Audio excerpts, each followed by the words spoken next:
Yemen का बादशाह और जादुई हीरा। एक पुराने वक्त की बात है। यमन पर सुल्तान रेयान हुकूमत करते थे। सुल्तान को शिकार का बहुत शौक था। एक दिन जंगल में शिकार खेलते हुए उन्होंने झाड़ियों में एक हरकत देखी और तेजी से तीर चला दिया। वो तीर एक छोटे से बंदर को जा लगा जो वहाँ खेल रहा था। सुल्तान को मालूम नहीं था कि वो बंदर कोई आम जानवर नहीं बल्कि एक ताकतवर जादूगर का पालतू दोस्त था। वो जादूगर, जिसका नाम अफसून था, अपने जख्मी बंदर को देखकर आग बगोला हो गया। उसने गुस्से में चलाते हुए कहा, ए मगरूर बादशाह, तूने मेरे मासूम दोस्त को नुकसान पहुंचाया है। मैं तुझसे उसका बदला जरूर लूंगा। वक्त आने पर तेरी खुशियां मिट्टी में मिल जाएंगी। अफसून ने अपने जादू से बंदर को ठीक तो कर दिया, लेकिन उसके दिल में बदले की आग जलती रही। कई साल गुजर गए। एक दिन यमन पर दुश्मनों ने हमला कर दिया। सुल्तान रेयान बहादुरी से लड़ रहे थे, लेकिन जादूगर अफसून ने जादू के जोर से दुश्मनों की मदद की। अचानक मैदाने जंग में काली आंधी आई और सुल्तान की फौज तितर-बितर हो गई। इस अफरा तफरी में शहजादा फारिस बुरी तरह जख्मी हो गए, जिससे सुल्तान का हौसला टूट गया। सुल्तान का वजीर आजम, जिसका नाम कादिर था, बहुत लालची इंसान था। जादूगर अफसून ने उसकी इस कमजोरी का फायदा उठाने का सोचा। एक रात अफसून वजीर कादिर के पास आया और उसे एक चमकता हुआ जामनी हीरा दिखाया। अफसून ने कहा, कादिर, ये हीरा जिसके पास होगा, पूरी दुनिया की दौलत और ताकत इसके कदमों में होगी। जैसे ही कादिर ने उस हीरे को छुआ, इस पर काला जादू हावी हो गया।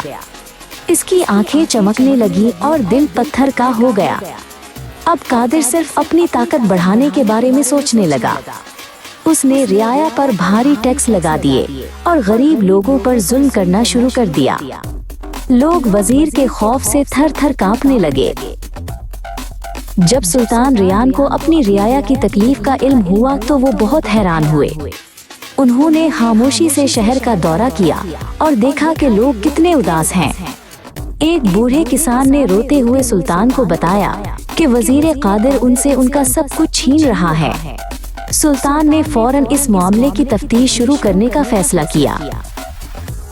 वजीर कादिर को जब पता चला कि सुल्तान तफ्तीश कर रहे हैं तो वो डर गया। उसने गवाहों को खामोश करने के लिए कातिलों को भेजने का मंसूबा बनाया। उसने एक नकाबपोश आदमी को बुलाया और उसे सोने की अशरफियां देते हुए हुक्म दिया, उन लोगों को खत्म कर दो जो मेरे खिलाफ गवाही देने वाले हैं। शहजादा फारिस अब तंदुरुस्त हो चुके थे। वो भी अपने वालिद के साथ इस मुहिम में शामिल थे। एक रात जब कातिल एक गवाह के घर में दाखिल होने की कोशिश कर रहा था, बहादुर शहजादा फारिस ने झपटकर उसे पकड़ लिया। शहजादे की तलवार की चमक देखकर कातिल डर गया और उसने सब सच अगल दिया कि उसे वजीर कादिर ने भेजा है। अगली सुबह दरबारे आम लगा। सुल्तान रेयान ने वजीर कादिर को सबके सामने बुलाया। जब तमाम सबूत पेश किए गए तो कादिर का रंग पीला पड़ गया। सुल्तान ने हुक्म दिया, जिसने मेरी रियाया पर जुल्म किया और धोखा दिया, उसे सख्त सजा मिलेगी। वजीर कादिर को कैद खाने भेज दिया गया और जादुई हीरा महल के एक महफूज कोने में छुपा दिया गया। यमन में दोबारा अमन आ गया, लेकिन जादुई हीरे का असर खत्म न हुआ। कुछ अरसा बाद एक और अमीर शख्स, जिसका नाम अमीर बख्त था, को वो हीरा मिल गया। जैसे ही इसकी नजर उस चमकते हुए हीरे पर पड़ी, उसके दिल में भी लालच पैदा हो गया। कहानी वहीं खत्म हुई जहां से शुरू हुई थी। हीरे ने एक और इंसान को जालिम बना दिया था।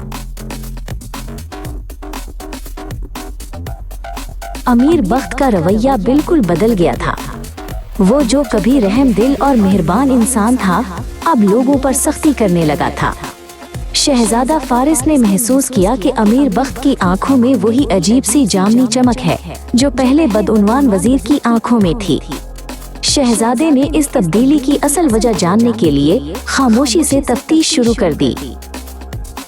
एक रात शहजादा फारिस खामोशी से अमीर बख्त के महल में दाखिल हुआ। उसने हर कमरे की तलाशी ली, यहाँ तक कि उसे एक खुफिया रास्ता मिला जो तहखाने की तरफ जाता था।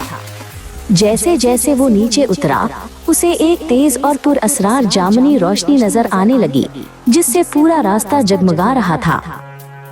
तहखाने के बीचों बीच वही मनहूस जामनी हीरा एक मेज पर रखा चमक रहा था। शहजादे ने जैसे ही हीरे को देखा, उसे जादूगर अफसून की याद आ गई। इसे यकीन हो गया कि ये हीरा ही तमाम बुराइयों की जड़ है और जब तक ये रहेगा, यमन में अमन कायम नहीं हो सकता। उसने हीरे को एक मोटे कपड़े में लपेट कर उठा लिया। शहजादा फारिस जानता था कि हीरे का जादू सिर्फ वही जादूगर खत्म कर सकता है जिसने उसे बनाया था। वो अपने वफादार घोड़े पर सवार होकर काली पहाड़ियों की तरफ रवाना हुआ, जहां जादूगर अफसून का खुफिया ठिकाना था। रास्ता बहुत खतरनाक और दुश्वार गुजार था, लेकिन शहजादे के दिल में जरा भी खौफ न था। पहाड़ों के एक गहरे गार में जादूगर अफसून अपनी जादुई किताब पढ़ रहा था। अचानक शहजादा फारिस गार के दहाने पर नमूदार हुआ। जादूगर ने शहजादे को देखकर एक खौफनाक कहकहा लगाया और कहा, ऐ नादान शहजादे, तुम खुद चलकर अपनी तबाही के पास आए हो। इस हीरे की ताकत अब कोई नहीं रोक सकता। अफसून ने अपनी जादुई छड़ी घुमाई और गार में आग के बड़े बड़े बगोले पैदा कर दिए। शहजादा फारिस ने बड़ी बहादुरी से अपनी ढाल के पीछे पनाह ली और कमाले होशियारी से आग के शोलों से बचता हुआ जादूगर के करीब पहुंचने की कोशिश करने लगा। उसने अपनी हिम्मत और अक्लमंदी से जादूगर के हर हमले को नाकाम बना दिया। शहजादे ने देखा कि जादूगर की सारी ताकत उसकी छड़ी में है। उसने एक पत्थर उठाकर पूरी कुव्वत से जादूगर के हाथ पर मारा।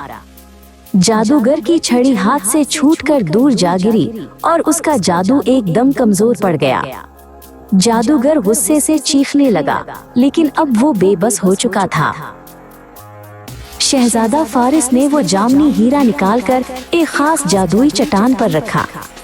तुम्हारा ये जुल्म अब खत्म होने वाला है अफसून, शहजादे ने बुलंद आवाज में कहा और अपनी मुकद्दस तलवार की एक ही ज़रब से हीरे के टुकड़े टुकड़े कर दिए। एक जोरदार धमाका हुआ और हीरे से निकलने वाली काली ताकत हवा में गायब हो गई।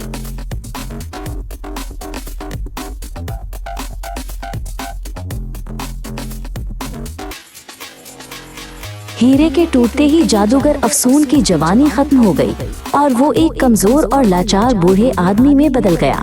इसी लम्हे महल में अमीर बख्त के दिल से भी लालच और गुस्सा खत्म हो गया और वो दोबारा एक नेक इंसान बन गया। जादूगर को हमेशा के लिए कैद खाने भेज दिया गया ताकि वो दोबारा किसी को नुकसान न पहुंचा सके।